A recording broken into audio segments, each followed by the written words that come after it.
What's going on, everyone? Third time's a charm. We've lost the audio 3 times now. But, so I'll say this again. If the audio comes off a little different than normal, or if you have background noise, I am in my mobile studio, aka my car. So if you get some of those things, that's why. But with that being said, let's proceed on once again with today's video.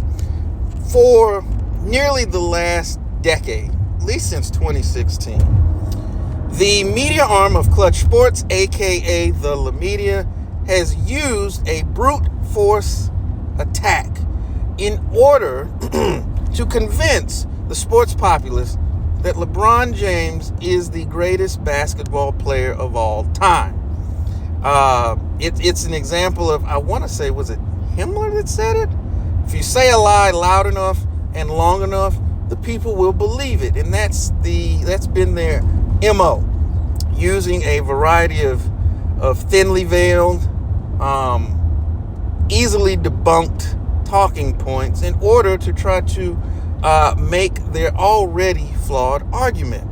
Now, with the rise of the independent sports media, places like YouTube and social media and things of that nature, it somewhat stalled this tactic, as now the rank and file, on the ground, average everyday person can push back and generate a following that can get noticed and is able to refute a lot of these false claims that are made. So, in order to respond to that, they've had to change the tactics. And one of the ways that they have changed those tactics is attempting to rewrite history, to tell those of us in particular who not only were around to see it, but hopefully the ones who were not, as they don't have the point of reference, that this is how it was. And for those of us who were around to see it, we can obviously understand that what they're saying simply is not true. And so they're doing this obviously through their various acolytes and associates in not only in the mainstream sports media, but now as various athletes have gotten into the podcasting thing, they've infiltrated that as their latest way to reach the sports fan on the ground. Which brings me to the point of the video. And I had seen Too Raw make a video about this maybe yesterday when I first saw it. And it comes from an article, forget the website, but basically Carmelo Anthony, and it was taken from his podcast. While entertaining, I can't think of the name of said podcast. But at any rate, he was talking about super teams. And he was talking about how USA Basketball was a super team, and how the Pierce, Allen, KG Celtics were a super team. But a team that he pointed out, he made a specific point to point out was not a super team, was the 2011 Miami Heat, which, as you know, with LeBron, I almost said Ray Allen, Dwayne Wade, and Chris Bosh. So, excuse me.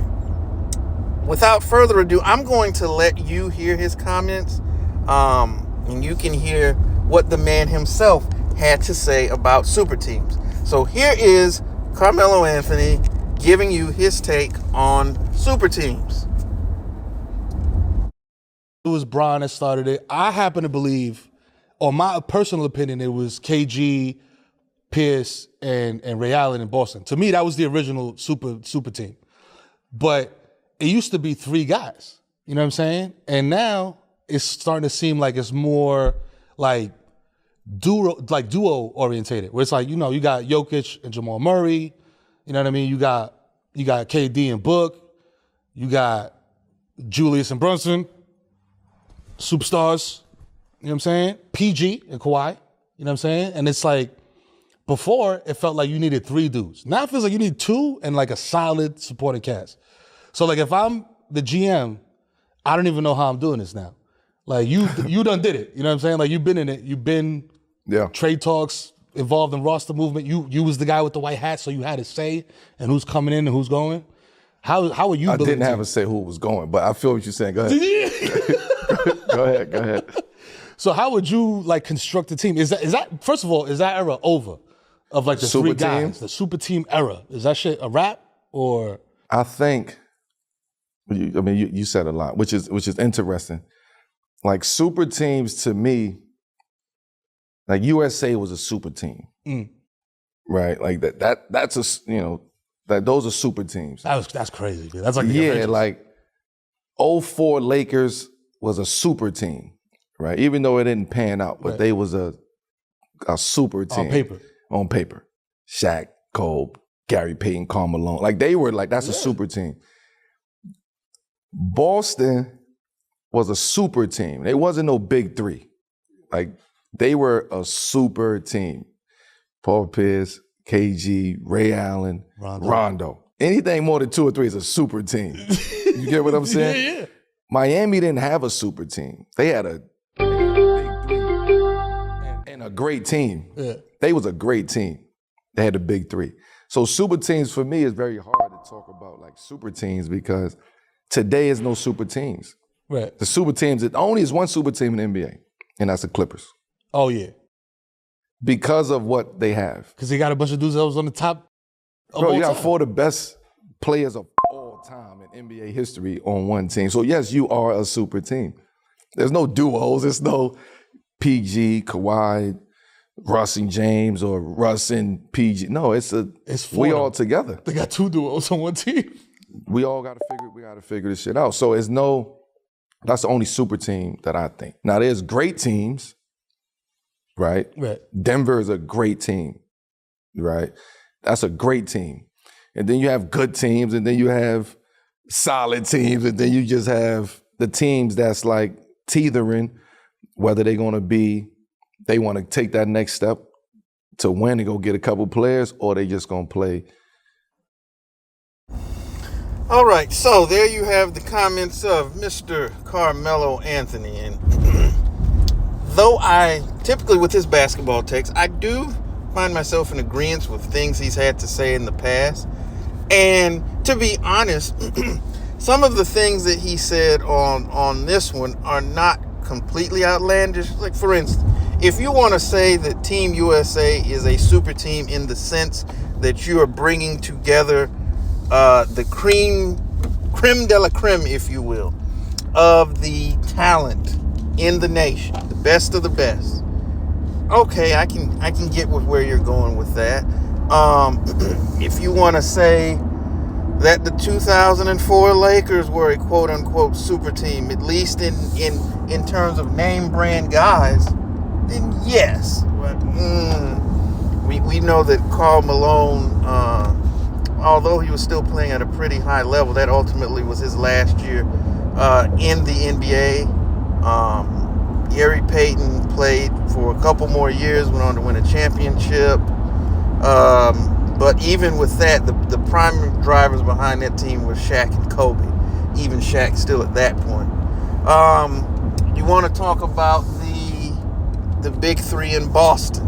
And I say big three, and that's because that's what they were saying when that team was assembled. And it was done largely, not large, but it was done through trades.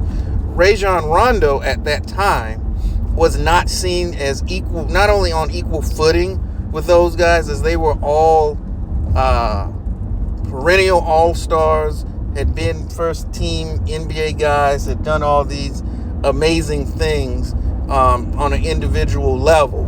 Won gold medals. So these already were great players. And Rondo at that particular time was not that yet. He was not considered on par with a Paul Pierce, a Ray Allen, a Kevin Garnett.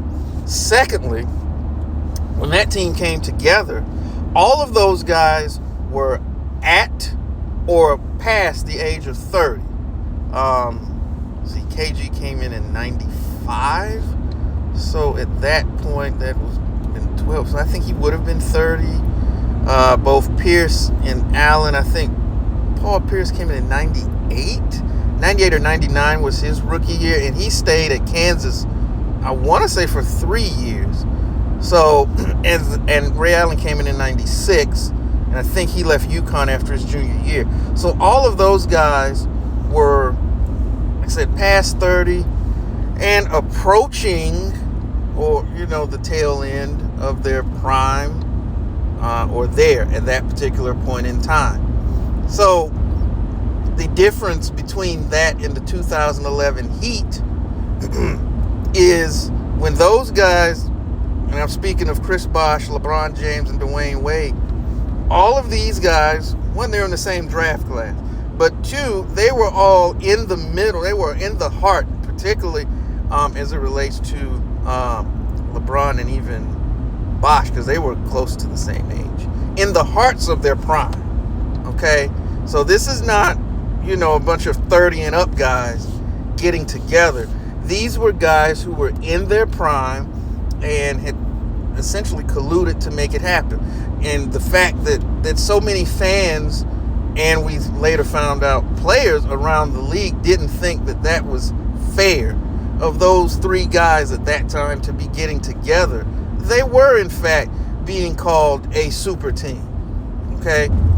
You don't throw preseason or signing parades for signees if you don't think you have assembled a super team. So, no, Carmelo Anthony.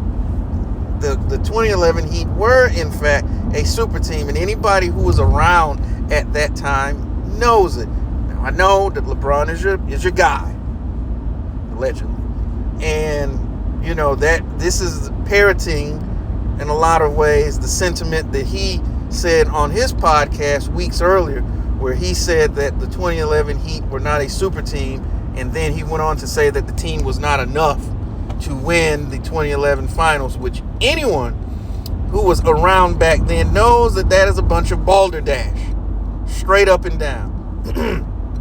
But you see, ladies and gentlemen, this is what's going on when you cannot win the debate through sound argument, through facts and evidence, through, as Sports and Fitness Rants would say, the video footage. You have to go to these outlandish tactics in order to try to prove your case, so to speak. And it just shows how shaky it is that they are attempting to really say this, that you're going to tell us that the 2007, 2008 Celtics were a super team and the 2011 Heat were not. That's asinine. But we know why this goes on, because if you can start to twist what people think and even about events that we know, then you can continue to do the same with even what's going on in the present. But we are guarding the line, and we're not going to let that happen. We know what we saw. We know what was going on back then. We know the sentiment, and we know the reality of this particular situation. The 2011 Heat were, in fact, the super team. Matter of fact, they were called the Heatles. If they were not seen as this super team, why would they even be called something like that? So even then, they know what's going on, but they're counting on us not knowing, and second, us not saying anything, and standing up for facts, true facts, not alternative facts, and history. They're trying to change history to prove their case, and we're not going to let them do it. So with that being said, I'm going to end this video right now. But what do you think of what Melo had to say? Do you agree with him? Do you think that the 2011 team was, as he says, a great team and not a super team? Or do you think, come on, Melo, that's bologna sandwiches? Let us know what you think in the comments section. As always, be respectful in the comments section as you engage in your various viewpoints, opinions on this matter. But as always, thank you for spending a few moments with us. We'll be back with more videos real soon. See, I told you I was going to get better with posting regular content. I really am. And as always, I like to end every video off. Tell the ones that you love them. Peace.